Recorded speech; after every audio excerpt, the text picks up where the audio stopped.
So good afternoon, everybody. My name is Justina Mizolek, and I'm Career Relations and Institutional Affairs Manager for Kaleyra in Italy. And I'm also a member of Fraud Prevention Committee composed by carriers, authorities, and vendors in this market. And today, together with my colleague Clara Weiss, who is head of software development for the BFSI sector, we will present you the Kaleyra solution designed to prevent the SIM swap fraud. So if we go to the next slide, I would like to explain you a little bit of context of our solution. And as you probably know, Kaleyra is a global trusted CPaaS. We are managing communication services for large accounts in different industries. And one of the most important industries that we've been working with starting from the 1999 is the BSFI sector. We are managing important volumes of SMS, among other communication services for the banks and financial institutions in Italy. That's why it was so important for us to face the phenomena of SIM swap and to help our customers and also our providers, who are basically the mobile operators, to protect the user from this fraud. So very quickly, just to explain you a little bit more in detail, what is the SIM swap and what happens to the user data in this case. So starting from 2019, there was an increase of this fraud in Italy, and banks were starting to face serious security problems. As a matter of fact, what was happening is that the fraudsters were stealing the bank's customer credential to access the online banking, and then were also able to manipulate the mobile operator, mainly by presenting themselves with false ID cards and claiming that they are the user and that they lost their mobile phone and they need a new SIM card. So the mobile operator were issuing the new SIM card. In a very short time, the fraudster were able to generate and receive to their mobile phone one-time password, and they were able to proceed with the fraudulent transaction. So this phenomenon, unfortunately, increased even more during the pandemic in the early 2020, given the fact that there were more online and mobile transactions made by the user from home during the lockdown. And that at that time, it was clear that the mobile number was not anymore enough to uniquely confirm the identity of the mobile user and protect the user from the SIM swap fraud. At that point, it was necessary to find another element to make a cross-verification in order to be 100% sure that who is making the transaction is the user himself. At that point, we designed together with mobile operators in Italy this cross-verification based on IMSI on IMSI timestamp verification, and that became a crucial element to limit the SIM swap fraud. If you please go to the next slide. So how actually Kaleyra contributed to this project of SIM swap prevention, and why is it innovative? Starting from as I said before, when the SIM swap phenomena became more and more critical in the market, we launched a trial of innovation in the field of identity verification to contrast SIM swap. And that trial was highly endorsed by the Fraud Prevention Committee and also by the local regulatory body AGCOM, as well as by the group of major Italian banks who were very much interested to make part in this project and protect the end customers. The trial allowed banks to detect the SIM swap fraud during the sending of the transactional OTP. through the IMSI or timestamp verification. The results was really a big success because during that trial, we were able to monitor almost 60 million customer banks accounts and credit cards. We were able to intercept 100% of the fraudulent events, and over 95% of these fraudulent events were blocked timely. In addition to that, there were no false positives, so no true transactions were blocked, and users could proceed to make their mobile and online transaction without any minute if their transactions were not frauds. Let me now hand over to Lara, who will give you a more detailed technical explanation of the solution. Thank you, Justina. So I am Lara Weiss. I am head of software development for the banking and financial sector here in Kaleyra. And I will walk you through how this trial solution is actually working. So the trial solution that Justina introduced was implemented inside the communication platform that Kaleyra is offering to its banking customers. So this platform is a software communication platform to send messages through several channels between. In fact, the SMS channel is the most important, one of the most important, and the one making higher volumes for banking customers.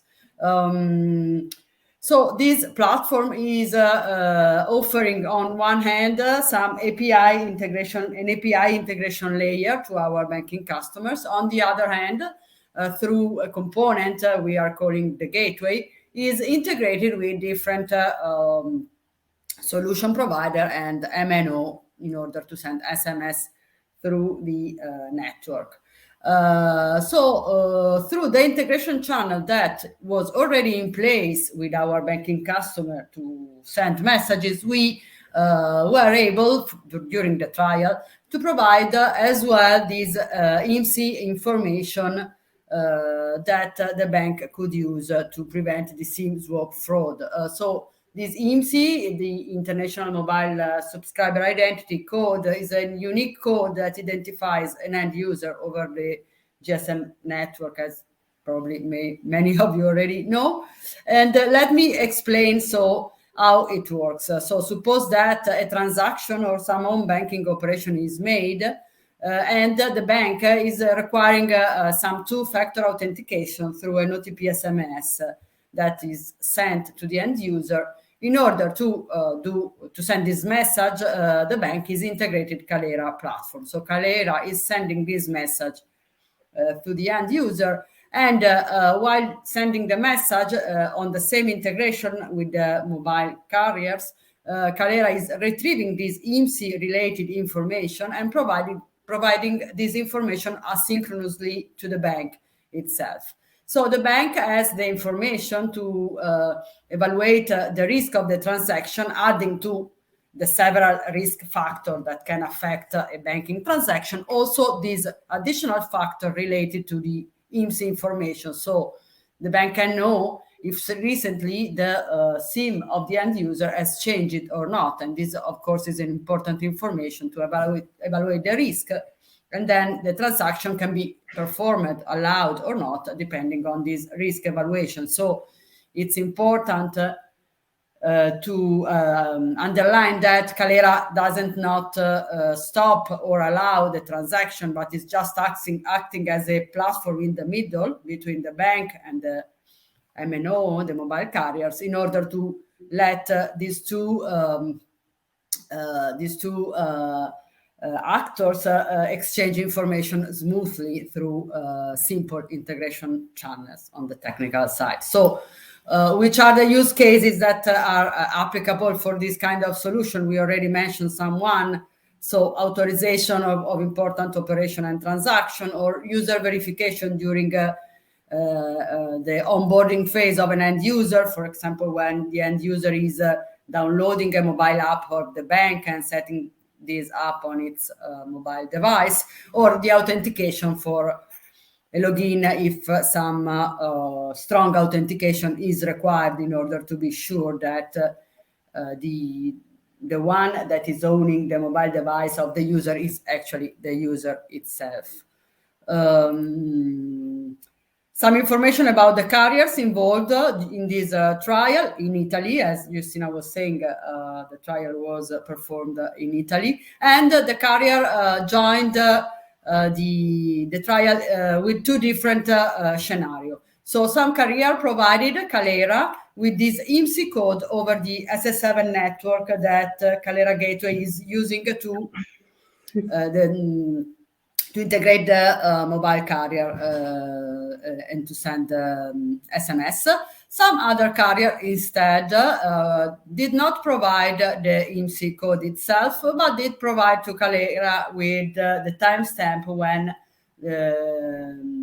related to the instant of the last SIM change of the user. So in the first scenario, when carriers provided Kaleyra with the IMSI code, Kaleyra is hashing this code and provided this to the bank. The bank is then asked to collect all these IMSI code in order to evaluate if actually a change has happened recently.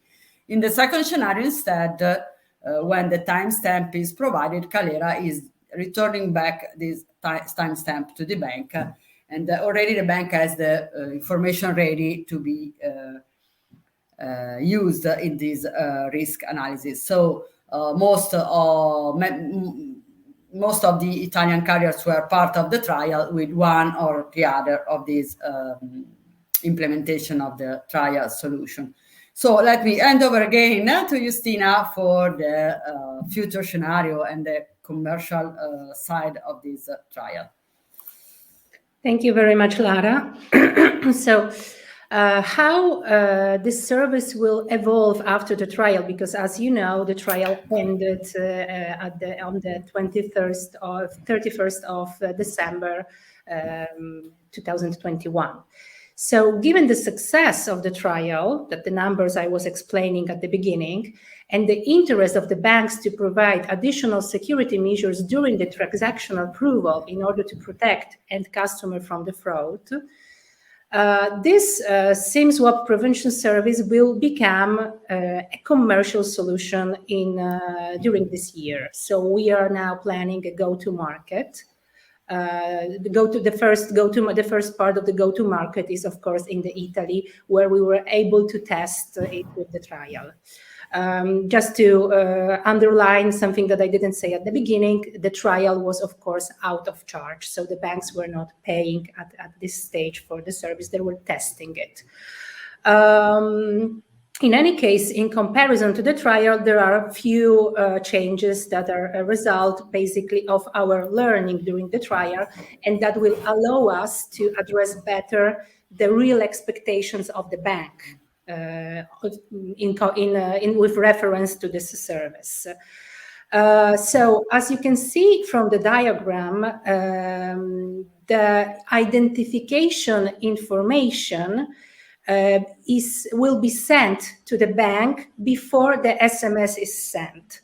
So that means that only when there is a green light that there isn't any fraud happening, the SMS, the OTP SMS, will be generated and sent to the user afterward. If there is any doubt about the nature of this transaction, that it can be fraudulent, then bank can stop the sending of SMS, and the transaction will not be completed. This will happen thanks to the API integration into Kaleyra's platform, that then will open this API to the banking sector, and that will also help banks to save money in order to make the verification and generate OTP SMS only when it's needed, not each time that there is a request for the transaction. So Just to make a short summary of the trial and of the idea to go to market, we understood that this innovative trial, the very first time that something like this was done in the market, with the big interest of the market itself across the whole value chain, presented a completely innovative approach to detect and prevent this SIM swap phenomena, and allowed to build an interesting business case and a new business model that can be a relevant source of revenue for the carriers. Because as a matter of fact, in this commercial solution, the bank will be paying a fee for each verification of the data on the telco, on the network of the mobile carrier. So that will allow carriers to monetize on this information, and also allow banks to decrease the risk of the fraud for the end customer. So this is definitely a win-win situation for the whole value chain. We are also planning to extend this serving outside of Italy. As a matter of fact, I also saw the questions that I can address immediately. The first question was about is that SIM swap fraud specific to Italy, or there are other countries facing this case? So I confirm that there are other countries facing this case, and there are many issues in the UK and in Ireland as well, but also in other European countries. So in each country where the one-time passwords generated by SMS, which is quite common in Europe, the risk of this fraud is pretty high. If it's okay, I can also address the second questions. Basically, Kaleyra, if I understood correctly, what would you like to understand? Kaleyra is offering the access to the information on the mobile network, and is able to provide the bank with the information that could indicate a possible fraud from SIM swap. Kaleyra is not making any fraud analysis. This is an information we are giving to the bank, and the fraud management is working on that information and is evaluating by itself if there is a risk or fraud of not. So banks are aware of this fraud, since they will definitely receive a claim from the end user that is a victim of it. So in Italy, let's say the interest to prevent this fraud was very high, and all the banks were aware that something wrong was happening in the market. There is also a question, and well, we do have statistics, of course, because we gathered information during the trial. As I explained at the beginning, there were more than 60 million transactions that we monitored. Not transactions, bank accounts and credit cards that were making transactions. So the transactions were much more. At this stage, given the confidentiality of this data, referring to our customers' data, our banking customers' data, we are not disclaiming this. But we are, together with the local regulatory body, AGCON, and with the fraud committee, we will build a kind of study that will explain to the market what happened during the trial, how it helped the market to avoid the SIM swap. And this will be a kind of study that will be available, published by the committee. So we are at this moment in the phase of data analysis.